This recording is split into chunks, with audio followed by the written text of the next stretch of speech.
So hi, we're on the Good Noise podcast here with Angelus Apatrida. We're gonna ask some questions today. I'm gonna start. So, what inspired you guys to start the band, and then what does that band name mean?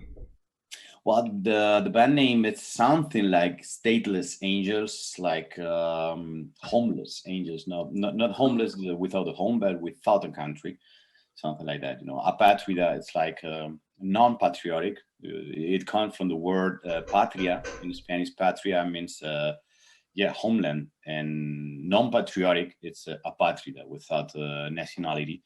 And the other words, angels, like I know it's a crappy name. I never liked it that it was our name.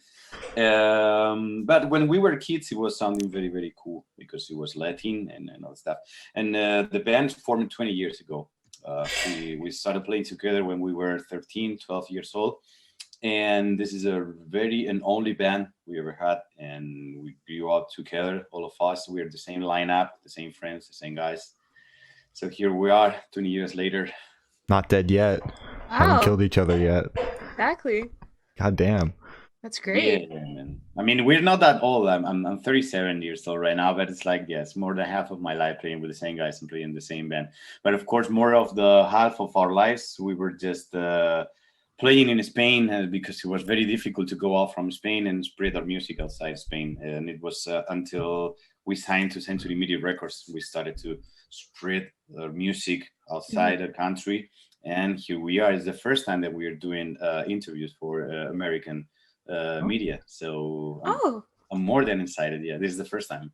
Oh, we're honored. Yeah, that's crazy. I am, or really, really this, because Century Media, it's a big label, but it's, they were only releasing our stuff in Germany, not only in Germany, but in Europe, and it's very, very difficult to enter in the American market. So this is the first time that we're doing this for the USA. So more than happy. Very exciting. Have you guys toured the USA at all? Then I didn't really look into that. It's the only part of the world that we didn't tour, and we were about to do it in 2020. Yeah, it was. We were strong plans of touring there, but we know what happened. So yeah, hopefully 2022. Who knows?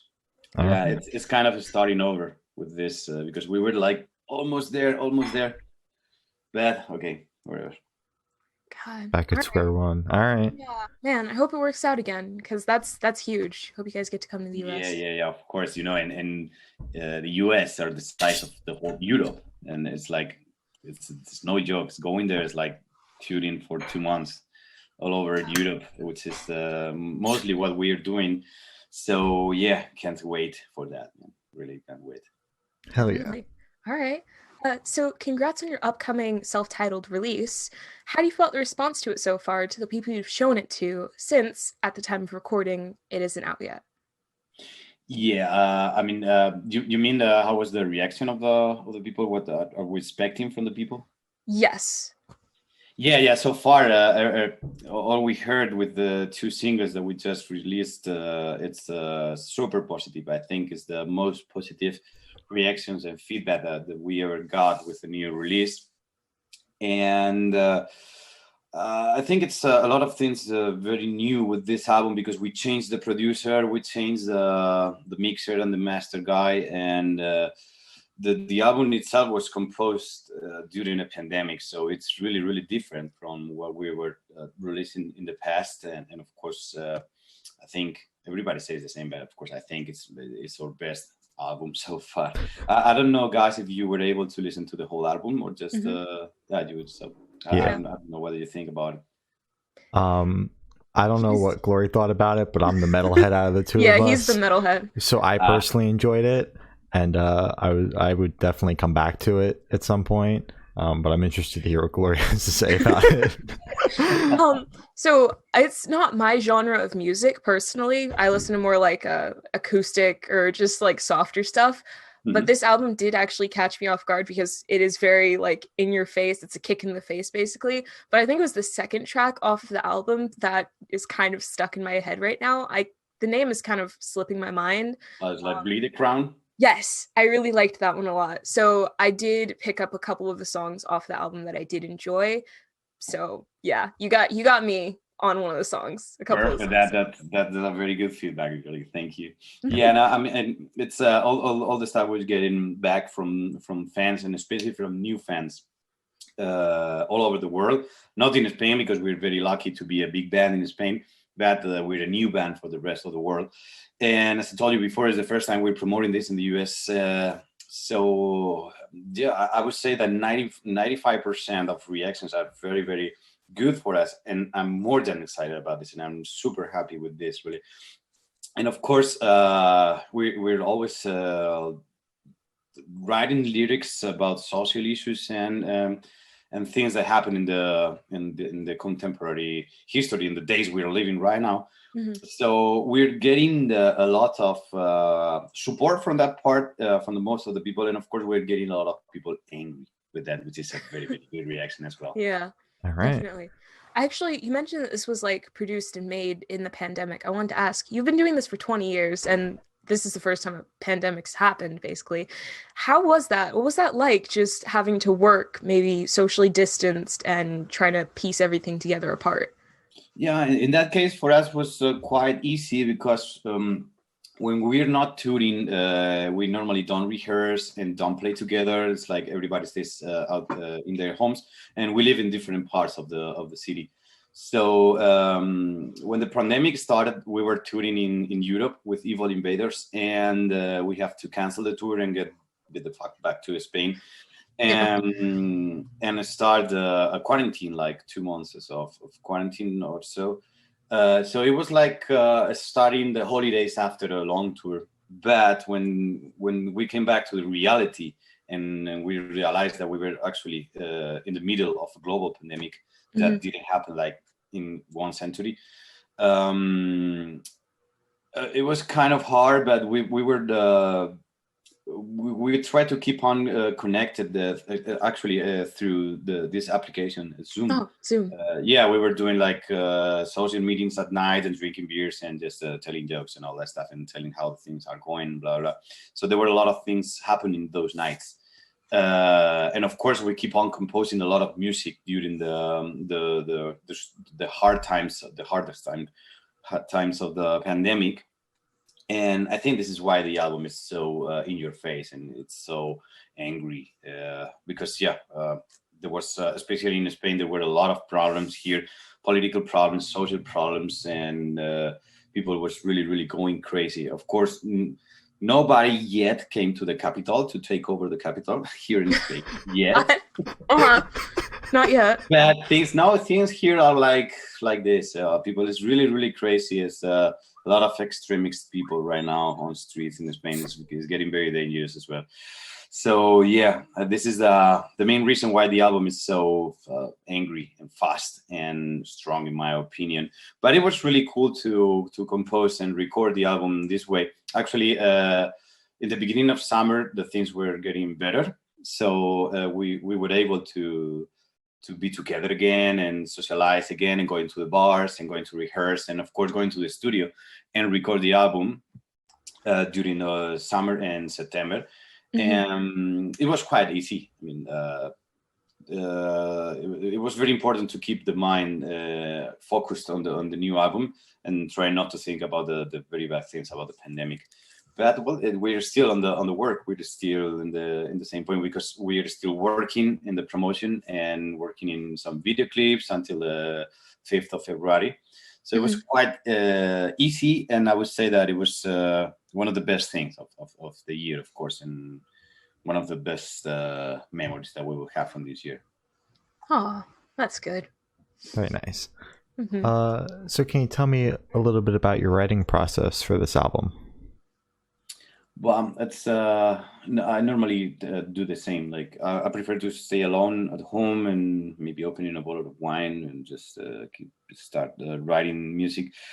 But this time, as I told you before, was quite different because all the things that were happening around us in our environment with the pandemic situation. So imagine, for example, my girlfriend, she's a nurse, and she works in 2 different hospitals in the intensive care units. So she was living very, very bad times there.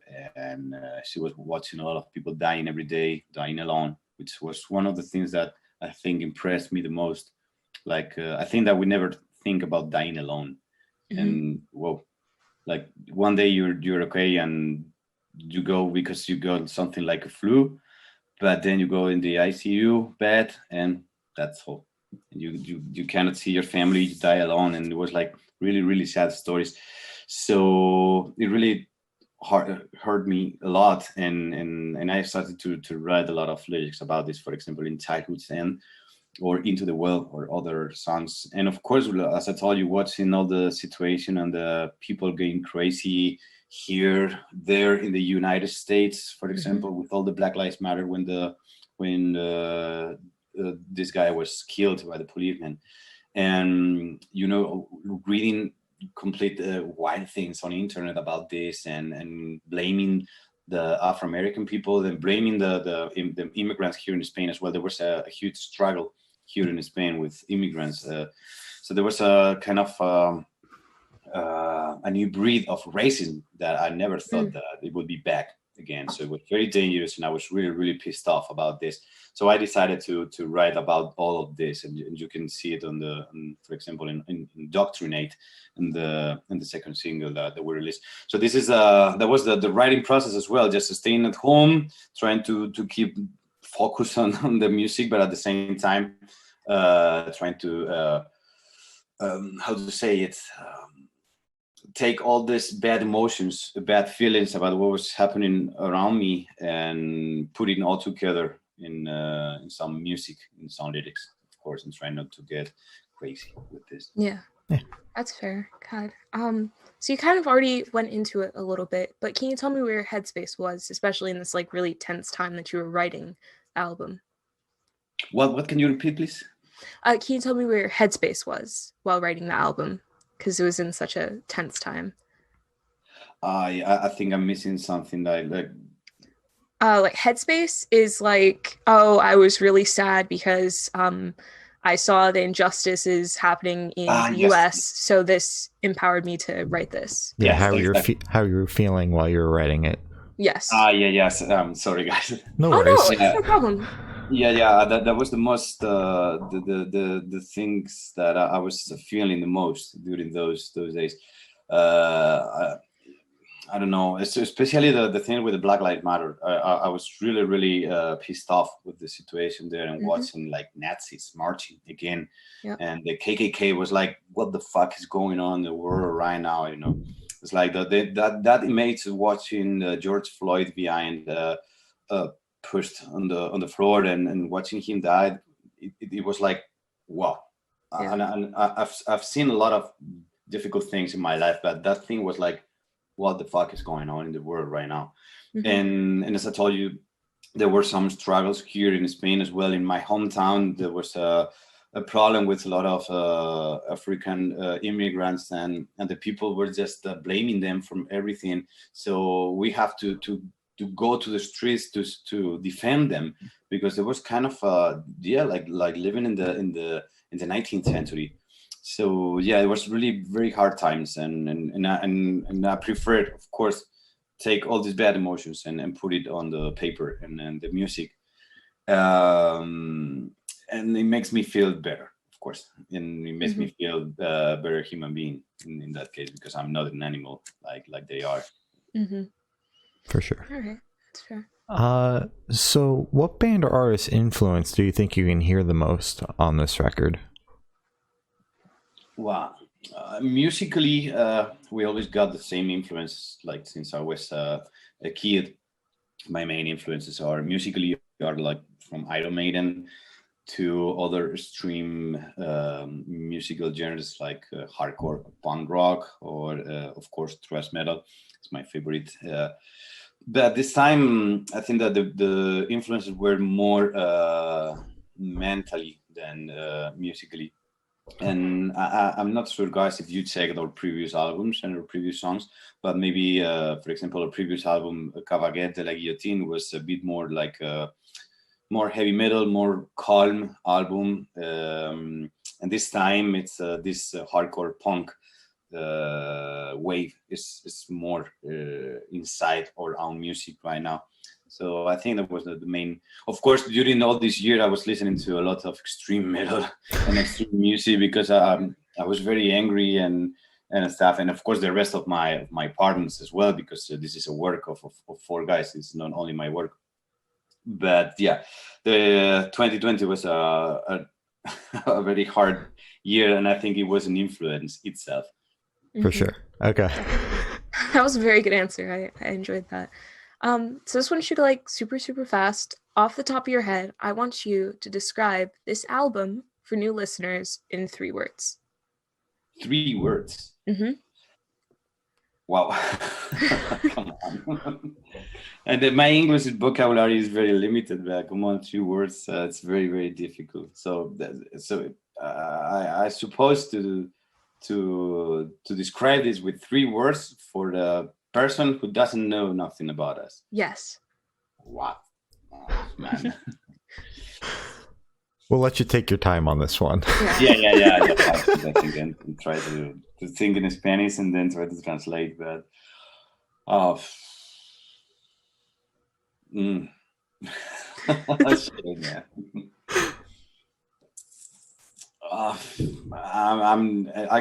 don't know. Actually, it's I would say like angry fucking metal.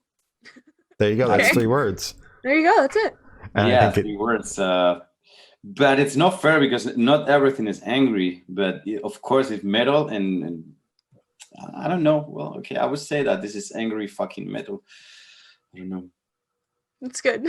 yeah, It's I really mean, good. the way you've Sorry. described like the influences and what you're writing about, I think that just about sums up the album perfectly. There might be certain Yes. things that aren't necessarily angry, but I think the overall message is just angry fucking metal.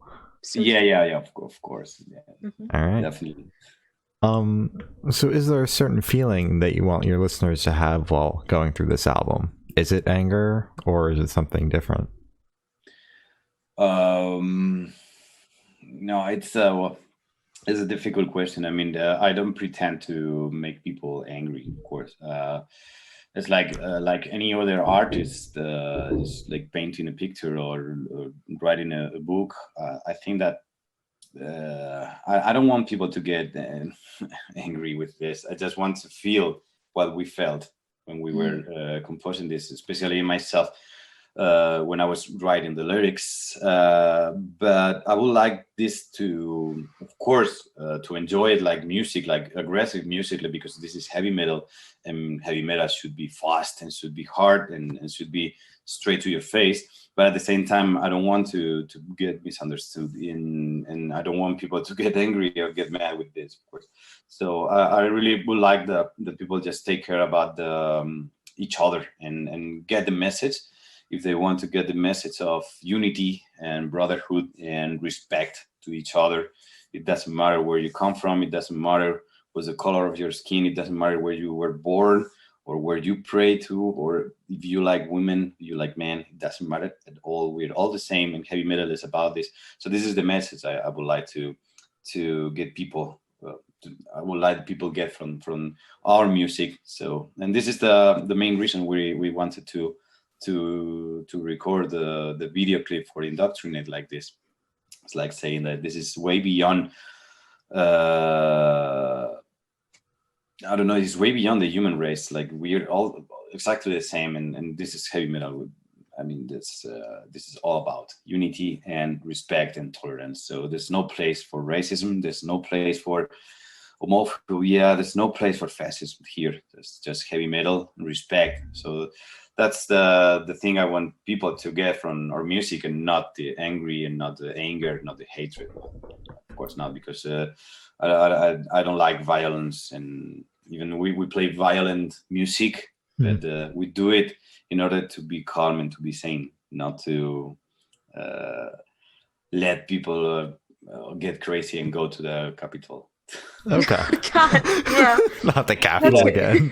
Yeah, the capital again. Yeah, come on, it happened 2 days ago, 5 days ago. Yeah. It's fucking crazy. Yeah, I'm still shocked by it, but anyways. I wasn't even home when it happened. I went on Twitter. I was like, "Oh shit, that happened." Yeah.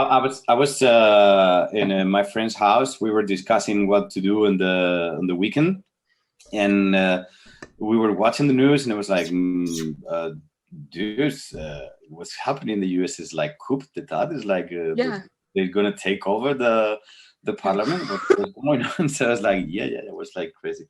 But imagine my face when I saw in the news the day after the guy from Iced Earth, the guitar player from Iced Earth, John Schaffer. Oh, and the pizza's like, what the fuck is this guy doing this? It's like, come on, yeah, definitely the world is going to hell, man. Yeah. It was like a slow drive to hell, and now we're just like, to the moon now. Yeah, we're going. We're going. Yeah. Horrible. Yeah. Yeah, well, hopefully the nightmare's over. Yeah. Hopefully this is just the end of it. So yeah. Well, Trump just got his second impeachment in the House, so like right before we did this. Yeah, like a couple. Yeah, exactly. Yeah, but it's like, anyway, it's I think it's gonna let scars, and not only in the United States, because I know you guys, you live there, but for the rest of the world, of course, the rest of the world, it's lives around the United States. Is what happened in America reflects.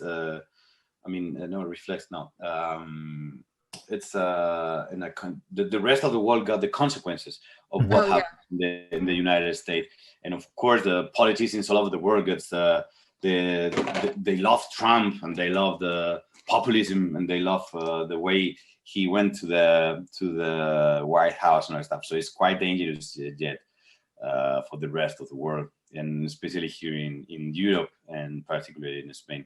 But well, hopefully the nightmare will be over, and we can go back to the normal lives without this stupid orange evil. Definitely. Hopefully. God. Yeah, hopefully. So as you mentioned, hopefully we can go back to the normal life soon. So normal life equals tours. When tours do come back, what are you excited for the most? Are you excited to play the new songs? Are you excited to see people face to face again? Excited to tour? Like, what are you looking forward to? And I would like to add on to that really quick. What can we expect from your shows? Oh yeah. When they come back? Wow, it's I don't know. I don't know what to choose. I would choose everything. Yeah, it's gonna be something weird. I think definitely we will cry, like literally. Actually, last year in summer, we were able to play a show in August in Barcelona, that kind of open air shows, but with social distancing. People were sitting in the chairs and in different tables and stuff. So it was kind of like theater, but in a heavy metal show. And but I have to admit, I cried when the intro of the show started, and I was like in the backstage with the guitar. All of us were crying like, holy shit, because this is what we are doing for the last 20 years, but this is our main job. This is the way we live. And when you can't do what you love the most, but you got this opportunity, it was very, very beautiful, that moment. So yeah, of course, I think that the first thing we're gonna do when we would be back on tour would be crying and celebrating. But I think it's going to be something step by step and very slowly. I think we will get back on tour by the end of February, doing shows like this ones, like social distance shows. And step by step, I think that we will start touring more and more, and things will get into normality. But yes, one of the best things, of course, would be to see the faces of the people, again, face to face, and the day we can march together and we can play together and sweat together and scream each other together without getting worried about getting the fucking COVID. Yeah, it would be like, well, like be angry word, something like that. That's fun. Yeah. I can't wait for that, man. Can't wait. Yeah. Hell yeah. I can't wait it. So what song on this album took the longest to write, and which one is your personal favorite?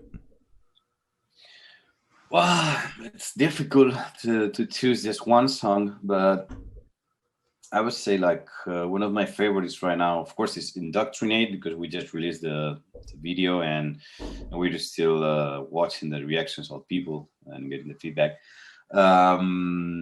But I would say one of the songs I'm more proud of is Disposable Liberty, maybe, because it's a different song, and I really like the way it finishes. And I will also say maybe Childhood Stand, because it comes from a real story.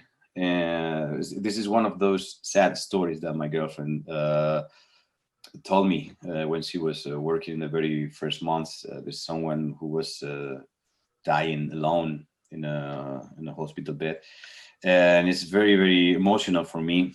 And of course, since English language is not my native language, of course, and it takes a lot of time for me and a lot of information try to write properly. I think I'm very proud of this song, and I really like it. So actually, it's a song. It's a very fast song with some hardcore parts as well, but the lyrics are really deep, and actually they are quite sad. So it makes like a strange mix. So yeah, so far today I would say those two. Okay. And which one took the longest out of those two? The longest what? The longest to write. Which one took the longest to write? Musically or the lyrics? What do you mean? Just start to finish. Yeah, try to finish. Well, there were like 3-4 of them.